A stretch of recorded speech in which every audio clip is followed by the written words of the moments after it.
Stop saying, my fear, my anxiety, my depression. You do that, you're stuck with it. You just attach it to yourself. Stop. What's wrong? It's me. There's nothing wrong with you. You're not broken. You don't need to be fixed. But you do have some patterns that are creating results you don't like. So we just want to change the pattern. Separate yourself from the pattern. Same thing with people.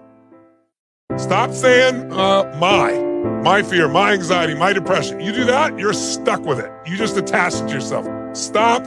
What's wrong? It's me. There's nothing wrong with you. You're not broken. You don't need to be fixed. But you do have some patterns that are creating results you don't like.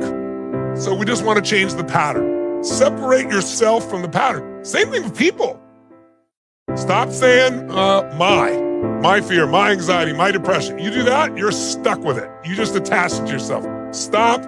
What's wrong? It's me. There's nothing wrong with you. You're not broken. You don't need to be fixed. But you do have some patterns that are creating results you don't like. So we just want to change the pattern. Separate yourself from the pattern. Same thing with people.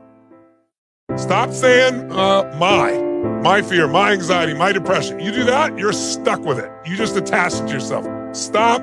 What's wrong? It's me. There's nothing wrong with you. You're not broken. You don't need to be fixed. But you do have some patterns that are creating results you don't like. So we just want to change the pattern. Separate yourself from the pattern. Same thing with people. Stop saying, my fear, my anxiety, my depression. You do that, you're stuck with it. You just attach it to yourself. Stop. What's wrong? It's me. There's nothing wrong with you. You're not broken. You don't need to be fixed. But you do have some patterns that are creating results you don't like. So we just want to change the pattern. Separate yourself from the pattern. Same thing with people.